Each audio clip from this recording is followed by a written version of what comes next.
Hey, I'm Kara, and I'm here having some coffee with my sisters, Natalie and Lisa. We hope that you can join us this evening. Pull up a cozy chair, grab some caffeine, and whatever you need to do to join us as we chat about the book of Esther, specifically focusing on chapters 1-3. Hey, Natalie. Hey, Lisa. How are you guys today? Hey, so good to see you. Yeah. Feel You free too. to let everybody know that I was 20 minutes late to the party. And if you're driving, don't pull up a chair. Hopefully you're sitting and Well, be yeah, safe. that's very true. Very, very true. We'll have to put like a little disclaimer across the screen. Do not pull up a chair if you're driving. Yeah, and it'd be really cool too if people had like fantastic drinks. They could add them in comments so that we could see what people are drinking. Yeah, it would be cool. Like, Yeah. what are you drinking? I Yes. actually do not have coffee today. What do I have? I have like a lemonade iced tea mixture that's low sugar. It's called Liquid Death, which is like a really horrible name, I know. But so I have some Liquid Death in my cup today. It's very Nice. yummy though. Is it a brand? Yeah, it's a brand. They Nice. have like a bunch of lower sugar drinks, like teas and Okay. lemonades, and I think even some sparkling sodas. Your nephew was actually the one that introduced us to it. Well, our nephew, but you know what I mean. Which Jake. one? Jake. Oh, okay. Yeah. Yeah. So Jake and Tori, we were at their house. I don't know, maybe I don't even remember why, but maybe a month ago. And they were like, "Do you want some Liquid Death?" And I was like, "Probably not." Eh. And I tried it and I had to order a bunch on Amazon because it was just really good. So you can order it. Yeah. I love one of my favorite phrases is you can order it on Amazon. Yes. You can also buy it at Walmart, but they don't always have the kind that I like at Walmart. So yes, you can order it on Amazon. Perfect. That's Yeah. a plug for Amazon. Yeah. Yeah, they should pay us. Yeah, they should. They- Well, they- I'm they should. excited to hear what you guys are going to have to say about Esther. We've taken 3 different looks at Esther, so I'm kind of excited to do this. Yes. So I'm going to actually start because I think anytime that you're talking about a book from the Bible, you should talk about a little bit of the history and a little bit of the backstory so that you can see what's going on in the world at that time. Now, disclaimer, I am not a history buff. In fact, it is probably like the subject that I struggle with the most. I can do all math. Well, no, that's not really true. I can do a lot of math, but history is not my thing, but I'm going to give it a go. So, the book of Esther is set about 100 years after the Babylonian exile. So that would be when the Babylonians destroyed Jerusalem. They came in, they destroyed Jerusalem, they burned Solomon's temple to the ground, and they forced basically the Jewish population that lived there into exile throughout the Persian Empire. So some years passed and the Persian king Cyrus the Great eventually conquered Babylon and he issued a decree. And the decree basically gave the Judeans the option. They would be allowed to return to Jerusalem to rebuild their temple, or they could choose to stay in Persia, which is modern day Iran. So believe it or not, like I was thinking, like, I don't know, would I stay or would I go? You know, the question, would I stay or would I go? But so they were given that question, right? Are you going to stay or are you going to go? And most of them chose to stay, believe it or not. So most of the Judeans chose to stay and they became somewhat assimilated into the Persian culture. However, most of the Judeans that stayed maintained like a very strict Jewish identity and a very strong religious faith. So even though they were scattered, they were part of this, this diaspora of Jewish culture within Persia, so that Jewish culture continued to live on in that strong community that stayed. So that brings us to Esther because Esther's ancestors were part of this Babylonian exile, where they were exiled to Persia, and they decided to stay. And at some point, they had Esther, who we now know as Esther. And we don't really know how old Esther was, but she, at some point, lost both of her parents. So she was orphaned. She lost both parents. A lot of commentators will say that she lost her parents like at birth, but we don't really know that, I don't think, for sure. So she's an orphan, and we don't know how old she is, but we do know that she was young enough to have to be raised by her older cousin Mordecai.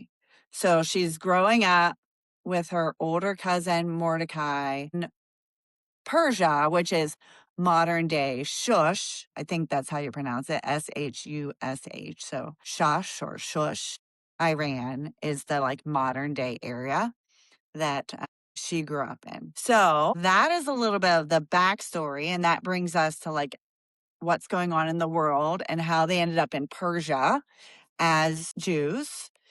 So, Lisa, can you talk a little bit about the first chapter in Esther? And then after you give us the highlights, we can kind of discuss it a little bit. Perfect. That sounds great.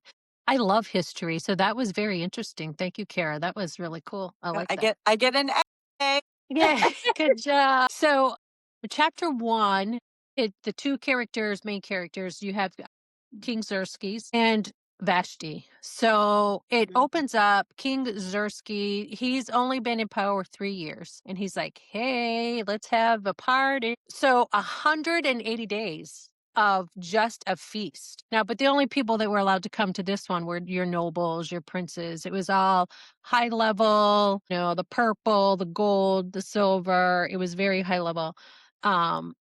Of just having a really good time, just, partying. And then towards the end of that, at the end of that 180 days, we're going to have a 7-day feast now for anyone. You can be a servant or you can be a prince, you can come. So it's for anyone. And I'm going to just jump back for a minute because I was amazed with his kingdom. So his kingdom was vast, went from India to Ethiopia. And I was like, okay, that means nothing to me. But when you look at it, so it's 127 provinces in there, and it's 2 to 3 million square feet. It's humongous. It's just crazy, the size of his kingdom. So you can only imagine how many people were at these feasts that were going on and what was going on. And it talks about in that 7-day feast there that was the banquet. You can drink whatever you want, do whatever you want, whatever comes your way. If you think of it, you can do it. So I cannot even imagine what that looked like. So that's going to bring me to the question at the end. But so here we are. We're coming into the end, that 7-day feast. And so now the king's drunk along with everyone else. And he's like, hey, I've got this beautiful queen. Why don't we just have her put her crown on and come parade in front of all of us? So this is where Queen Vashti comes in. And she refuses. We'll talk about that in a minute. That's where I'm so excited to go and get into this chapter. But she refuses, which I don't blame her one bit. But what does that do to the male ego? He just got knocked right off of his throne, per se, because it has just made him look like a fool because now his queen said, no, I'm not coming. So he's furious. So he consults with his advisors. What are we going to do with Queen Vashti? And we'll cover that, what happens in chapter 2. But so that's kind of where we land with chapter 1. So my question and my thoughts were, what do you think was going through Vashti's mind when knowing she knew what was going on, even though she was having her own banquet for the women, they knew what was going on. So what do you think was happening in her mind when this decree came out for her? Yeah, I think if you look at her, she's already the queen. So there is some status, even though she has to still bow to the king. So I feel like there's got to be some sense of dignity and maybe even pious, right? This piety, if that's the right word. So I think there is that. And I think she is also the kind of the damned if you do and damned if you don't, right? There's no way out for her. And so for me, I wonder if part of what she is thinking is, this isn't going to end well for me either way. So I'm choosing my way. I wonder if that is part of what is going through her head. And, I think we had talked before about maybe there were thoughts he probably won't remember it in the right. He's so he doesn't, probably won't have any memory of tonight. So, and we don't have much of the history of them as a couple to say like kind of what their relationship was like. However, I think we are about to find out that it doesn't bode well for her, for sure. No, it doesn't. And since anything goes, and she knew that, I can't even imagine the fear. I mean, if anything goes, she's the queen. It doesn't matter that she's the queen because anything goes, no compulsion. So I Right. can't imagine the fear that was going through her mind, even maybe during that. Because even if she did feel like there's no way out and I'm going to lose either way, the consequence of disobeying took, a huge amount of courage, she didn't choose the path of least resistance. She chose herself over what could have been, done to her. Right. So, yeah. Yeah, it is really hard to know. I mean, I think too that she was definitely in between a rock and a hard place, as they say. It would be interesting to kind of know what the women's party looked like. Maybe they were just all crocheting. I don't know. But, maybe it was wild as well. I don't know. But I think that she probably, like knew that it wouldn't be good if she went, and that if she did go, that the king would be upset with her for going and exposing herself. And if she didn't go, he would be mad at her for not following his wishes. So I don't know if there was really a right decision for her to make, It but makes she me chose wonder. her own dignity. Yes. Right. Yeah, that was the word I was looking for earlier, was dignity. She chose her own dignity and self-worth. Yeah. The other thing that I wonder, so she has this large group of women, right? It makes me wonder, like in today's society, if there were a group of us together, let's say we are all out together, and some woman's abuser calls or demands something, or if she's with an abusive relationship, as women, I think we would all surround her and say, "You can't do it. You gotta do," like, "We got your back. We got," So I wonder, it would be part of me wonders if that didn't come into play too, right? Maybe she had strength because of her tribe, which is powerful as women to think that, you know, even when you think you have nobody, you do. And sometimes you might have to search for it, but I would like to think her tribe stood behind her, because we have all these men who are, just incompetent, have no cognition at this point, right?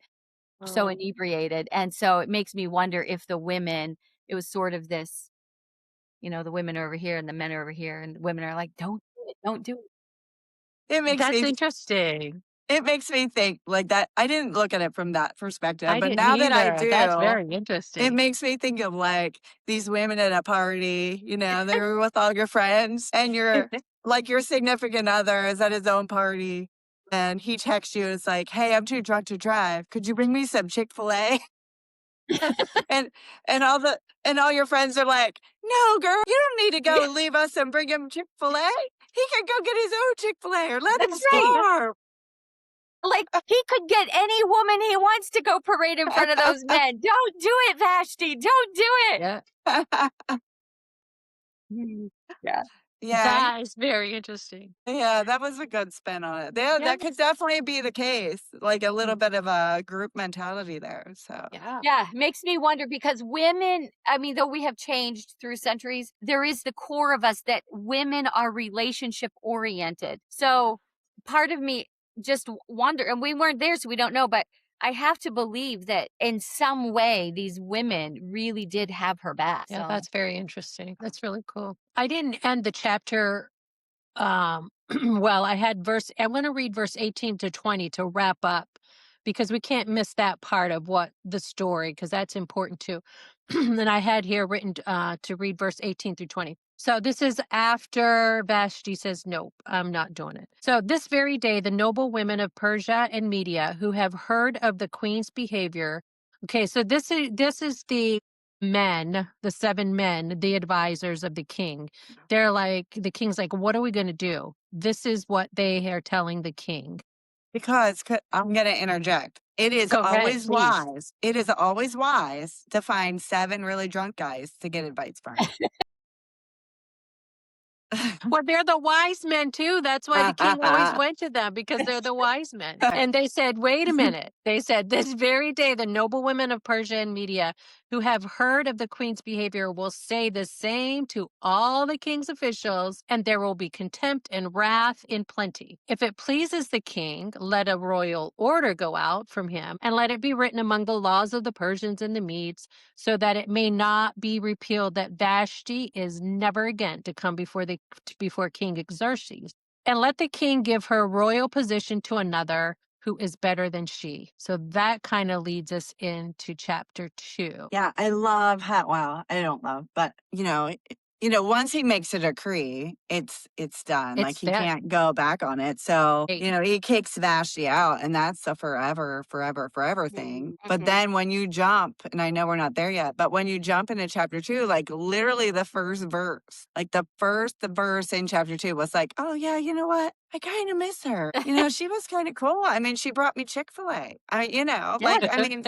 She, like, it says that he remembered her, but once the king talks to all of his, drunk wise men and makes a decree, there's no going back. So that was pretty severed. So yeah.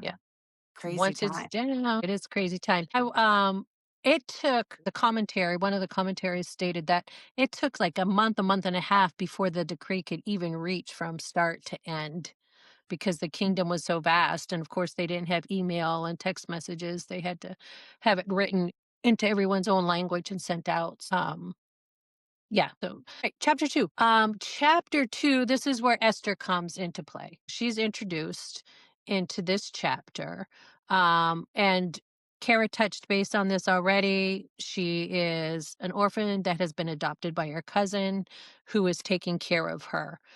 She is described as a shapely and beautiful. And sorry, I just lost my train of thought. I heard my phone go broop, broop. Turn off your notifications on your phone before you do a podcast. So this is how she's introduced. Is taking care of her. They are sorry. So Kara, a lot of what you had mentioned, I had written. So I'm Did I trying to ruin it for you? No, you didn't ruin it. I'm trying to jump, and I'll get better at jumping through my notes. So it's talking about gathering all of the beautiful women. So we're not talking 50 women, and we're not talking about a beauty contest. We're talking about, it could be 400 women. Remember, the kingdom is so vast, 127 provinces and all of that, 2 to 3 million square footage. We've got a lot of young girls brought in. They weren't asked. They weren't given a choice. They were brought in. So here they all are being brought to Haggai, who his job was to oversee all of these young girls that had been brought in. So this is a very high level look, and then we can dig into it. But I thought it was interesting. So Haggai was in charge of all the women. He was the royal eunuch that took care of them. I thought it was interesting, out of all of these young girls that were brought in, Esther stood out to him. So God's not mentioned, but God's favor is sure there, because God had a purpose for Esther. So she won over his favor. Verse 15 in chapter 2. Scrolling. When the turn came for Esther, the daughter of, and I didn't practice this name, Abihail, the uncle of Mordecai, who had taken her as his own daughter to go into the king, she asked for nothing except Haggai, king's eunuch, who had charge of the women, advised. Now Esther, this is the part. Now Esther was winning favor in the eyes of all who saw her. It's like God just put this big neon light everywhere Esther walked. She was just being followed by this light. And That was like, Yeah, the that's favor of God, right? yeah. So I know we had talked like throughout the week, and I was really honing in on that word favor too, which led me to read a little bit more about favor and what that looked like, and it Awesome. brought me to um, Psalm 5:12, which says, "For you, O Lord, will bless the righteous. With favor, you will surround him as with a shield." So if you think about it, like Esther was in this, pretty dangerous. I mean, she had to be afraid. You're taken. I mean, not that she had parents, but she was taken from Mordecai, who raised her, put into the palace, and maybe never to go home again, potentially. So there had to be fear there. There had to be some danger involved, throughout the story. As we get into it, you'll see some more danger. But whenever I read, the Lord will bless the righteous with favor. You will surround him as with a shield. So the Lord granted her favor at that very beginning stage and surrounded her with a shield. But why? Because she was, she still had that identity in the Lord and was still righteous and set apart. But I digress. Continue on. No, that was great. I What mean, was the that favor scripture part, again? Psalm, Yes. Psalm 5:12. Psalms 5:12. Yeah, Psalm 5:12. Psalms 5:12. Okay. For you, O Lord, will bless the righteous. With favor, you will surround him as with a shield. Mm, Yeah, that's good. Very good. And the only qualifier there is that you're righteous. right. So it's like you don't have to be, well, a queen. Just as long as you're righteous, you've got the favor of God. Right. So she walked into Oh, there preach, with sister. the favor of the Lord surrounding her already. So Yes. that's awesome. Yes, that is beautiful. Now, I'm having a hard time going off of that. The favor of God. That is amazing. So now, so Mordecai told Esther, you don't tell people who you are. You don't mention that you're Jewish. You just don't ask, don't tell, keep it to yourself. However, no, jumping. That's chapter 3. So the end of chapter 2, Mordecai he has a job to do. He's now, I forget his title. He's at the gate. He's got a title now. He's in a position and he discovers a plot as he's out by the gate. 2 of the eunuchs not liking King Xerxes. So, and Mordecai hears this. Mordecai shares this information with Esther. Esther therefore passes it on to the king and gives all the credit to Mordecai. Now, you might think, what the heck does this have to do with anything? It's a setup. God is making a setup for Mordecai. He's taking care of him in the past. He's like, I got you, and I had you way back here in end of chapter 2. And as we get into it, we'll see where that comes to fruition when he jumps and this story is brought up again. Yeah, and Yeah, you might think, well, was that a coincidence that Mordecai happened to be standing at the gate exactly at the time when, they were talking about the threat against the king? And I don't believe that there are any coincidences. I believe that, was God's providence. He put him in that place at that time, exactly like what you said, Lisa, to set him Yeah. up for something that's coming in the future. Yeah, a good setup. So, Yeah. Natalie, what are you thinking of chapter 2? What kind of stood out there for you in Yeah, that I think at the chapter? end, just kind of jumping in on at the end of that, when you're talking about it, just when your steps are ordered, it goes back to righteous, right? When you are righteous and your steps are ordered by the Lord. And I have for several months just using this word orchestration and how the Lord just orchestrates everything. And it's very clear though, you need to be hearing, you need to be in step with him in order for that to happen. I mean, God knows the future. He knows all of that, right? However, I think we can miss it. And so for Mordecai and Esther, it is clear that they were very close to just waiting on for Esther and hearing, the voice of the Lord or their how whatever their prayer life was. Or I think it's just important to understand that when you are walking with God, doesn't mean he's going to make it easy. Esther was literally taken away to be paraded before a king, right? But he was with her. And I think that for me, that is what is so important about chapter 2. Yeah, I mean, so many times in life we wait until something crushing happens, in our lives, and then all of a sudden we want to turn to the Lord. And and it's never too late. I'm not saying that. I'm just saying that if you live a life that's connected to the Lord prior to something crushing happening, it helps you through it. And I think that's like shows with Esther and Mordecai, because Mordecai taught Esther the traditions and the prayers and the connection as a young girl.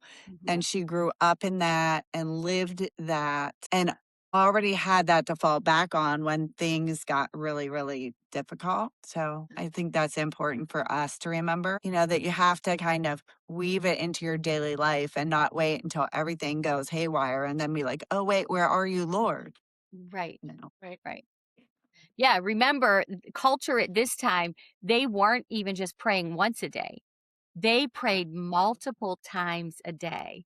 So their life really was about Jesus first, right? Or Jesus wasn't even here yet. Their life was really about God, and service to him. And then everything else kind of came into the picture. We have our whole lives that we're trying to figure out and put together, and who am I and all of this, and then like, oh, I can put God here.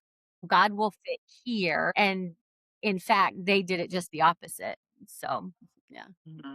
Yeah, that's really good. It's really good. And I know this isn't like a deep dive verse by verse. Do you remember Bible school and how we had a teacher that went verse by line by line through the Old Testament, which was amazing. But that's not what we're doing. We're just kind of hitting the chapters. That's a And different podcaster. pulling- that's different. That was a different world for me many, many, many years ago. So here we are now. Haman comes into chapter 3. Haman he was put in, he had King Xerxes put him in a position he was higher than all of the officials. So now here we go. Let's build up Haman, and he's going to get a head this big and not be able to walk through the door because he is just all that in a bag of chips. However, Mordecai lets him know that that's not true. So every time that Haman would walk out into the gate area, everybody bowed down to him. Everyone but Mordecai did not bow down because it was against his faith. We're not going to bow down to people, but we only bow down to God. So, and it said day after day, this happened to Haman. Mordecai would just not bow. Can you imagine how he must have been steaming mad inside, because his pride has just been built to the highest level because now he's the official above all.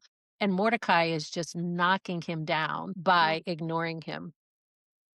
And so Haman is at the point now, he's like, I'm not going to just destroy Mordecai. He found out that Mordecai was a Jew. So now he's like, it's not just going to be Mordecai. I'm taking out every Jew, women, child, it doesn't matter. I want them all gone, and I want all of their goods to be taken too. Just take all their goods too, not just destroy the people. And that is verse 6. What I just said, I was going to read it, but I pretty much did that to where I don't have to read that. But so now he's like, I've got a plan. I'm going to get rid of all of the Jewish people. So he comes before King Xerxes. He goes, okay, listen, there are some people in this kingdom of yours, and they don't think like you. They don't want things the way you want them. What a manipulator, right? So I think it's in your best interest to just get rid of them. So if you put out this decree, I'll give you 10,000 large bags of silver to put into your treasury to get rid of these people, and then you won't have to worry about them. They'll be gone. And at the very last, this verse hit me like a ton of bricks. It almost would make you cry when you think about it. When you get to the very end of the chapter 3, verse 15, The couriers went out hurriedly. Okay, it takes 2.5 months to get this decree out to kill all these people. Haman's like, get him out there now. I want him out there now. It was issued in Susa, the citadel, and the king and Haman sat down to drink, but the city of Susa was thrown into confusion. That just about, like, I was like, wow, how heartless can you be? We're going to destroy all these people, but we're just going to sit down and have a drink. And I was, that really caught my spirit. Really, really caught my spirit. Yeah.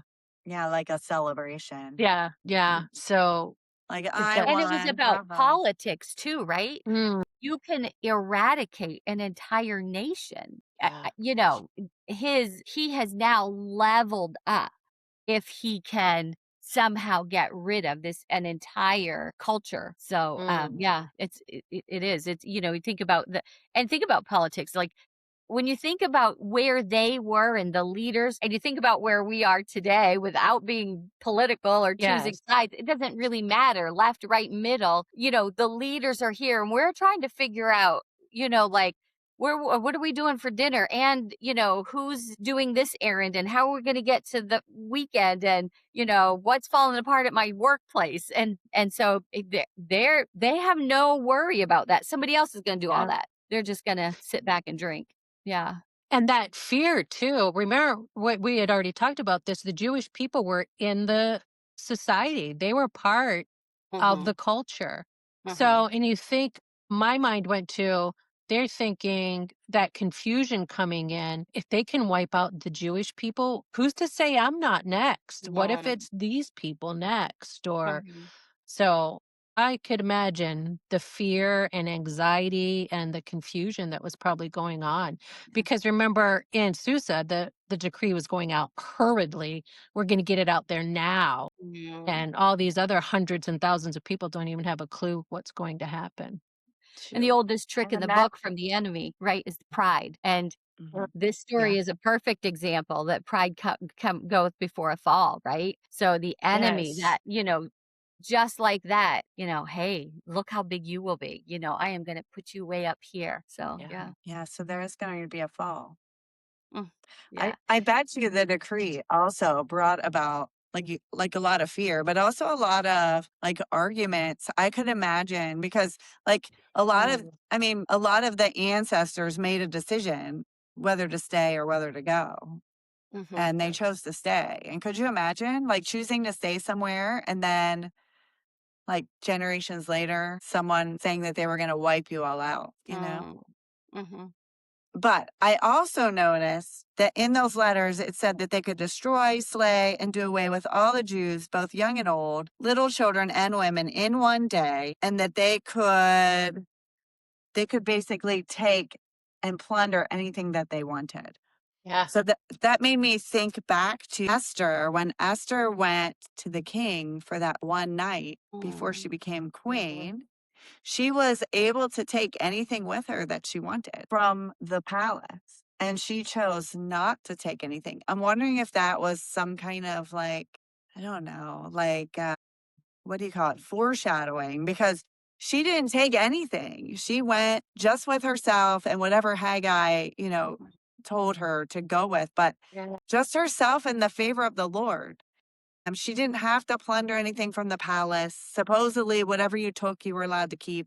She didn't plunder anything. Or, That's even good. if she was allowed to take it, she didn't take it. So it's just interesting that now they're like, okay, well, you can destroy the Jews and you can also take everything that they own. It's just a very like big, interesting foreshadowing. Yeah. So remember that because we're going to hit that again as we get into Esther. This conversation is going to come up again. Yay. Isn't God's word exciting? So It exciting. is so exciting. Yeah. So exciting.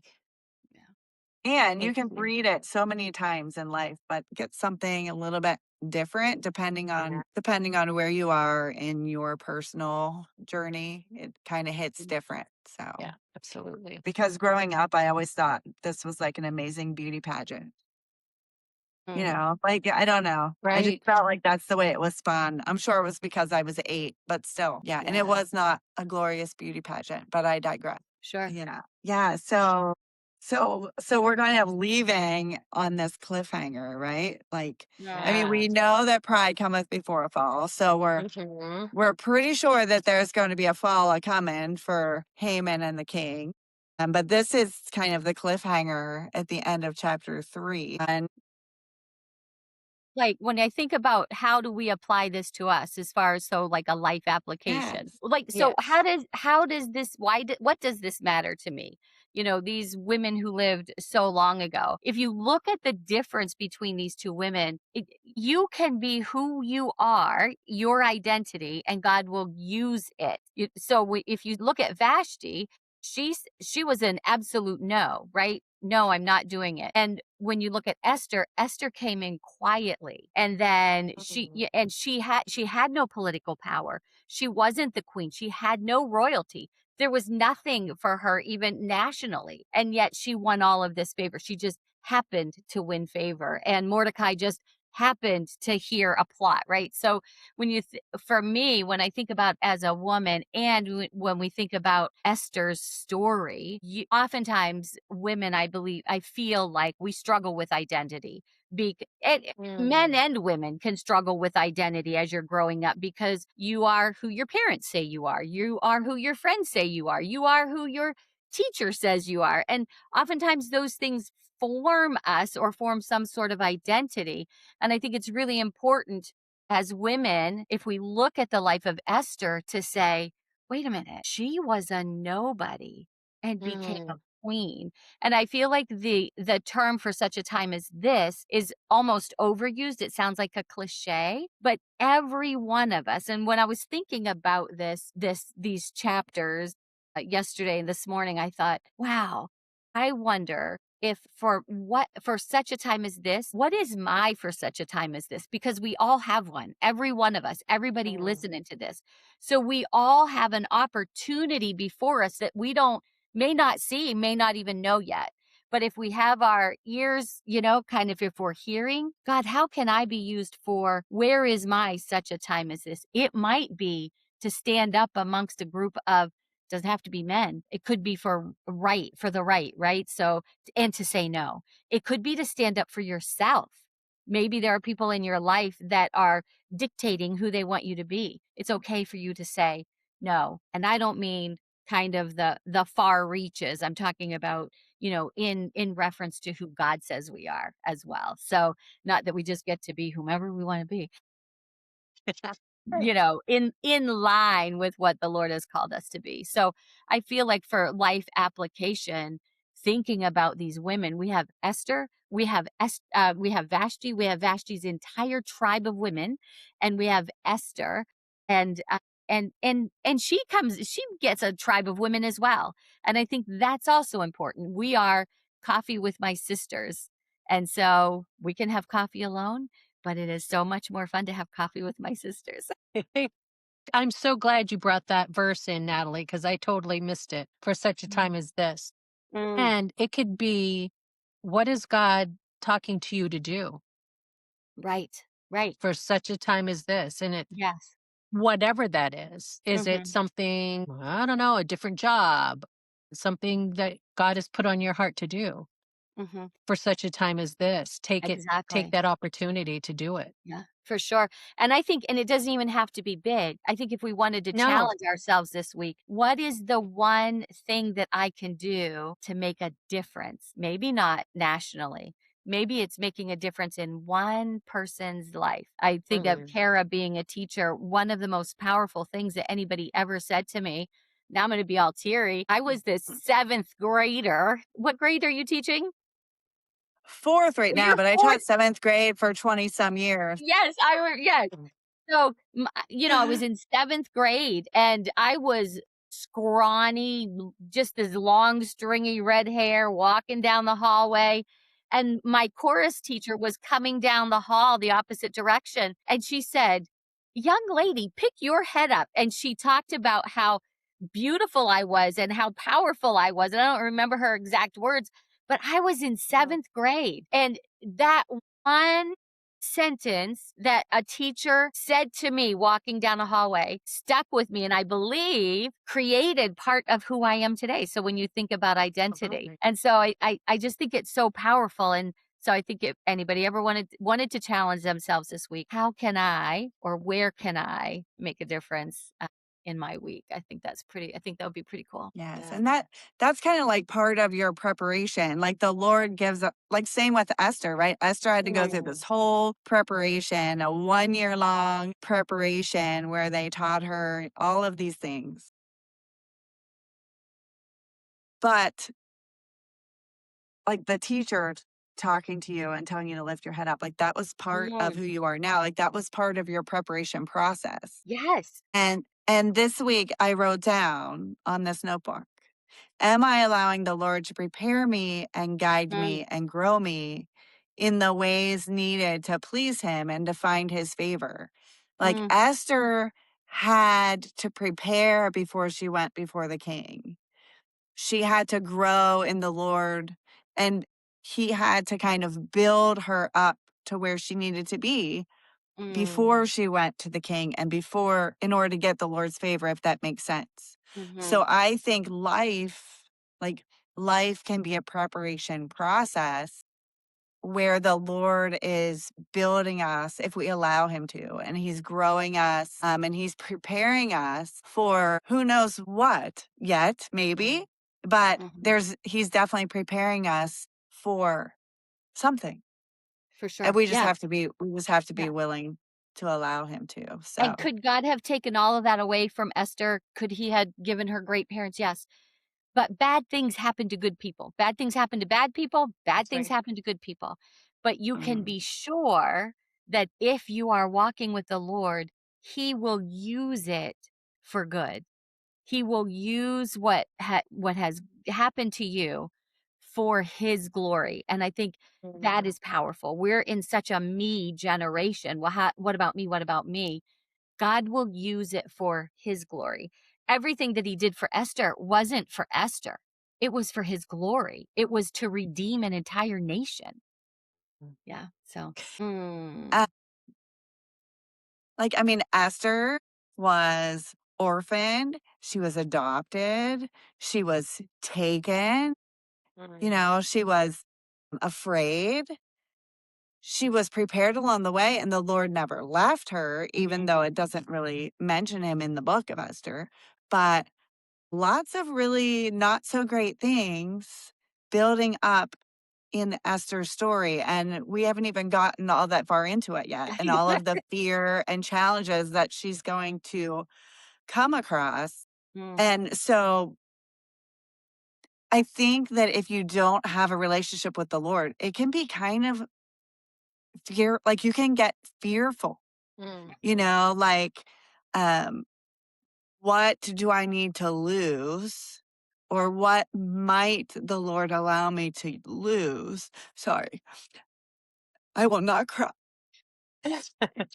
it's true. Right, for him to use me. And I don't think he has this plan, of like, okay, I'm going to take everything from Esther so that I can work it out. He's a good God, and Yes. it's not him that took her parents away, Right. but he worked everything out for her Yes. with his providence and with his protection. Yeah. So I don't necessarily think that he takes everything and like makes that thing good, Right. but he makes life good if Yeah. you allow him to. So so that's a good life application. And obviously it got the emotions going. And I literally told Lisa, or maybe both of you, that I listened to a podcast today where the lady like totally started crying. And I was like, I am not going to do that tonight. I literally said that. Yeah. And here I am.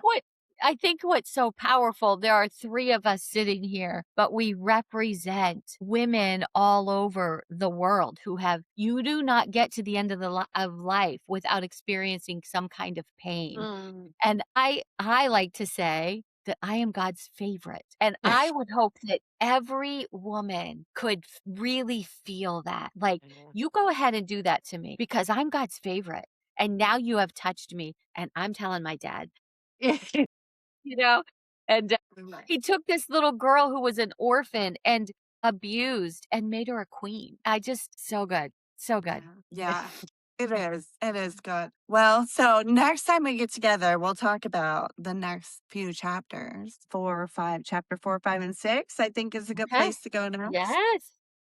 And yeah, so we hope that everyone will join us again to get the next section. And does anyone have anything else to throw in there before we tell everyone bye? No, what a That great, was beautiful. what a great talk. I just enjoyed listening to y'all, and Yeah. so good. And I wish we were in a group with like all these women that could hear us and share their stories, because everybody does have a story. But all right, sisters, I Well, have it some was packing to do. lovely.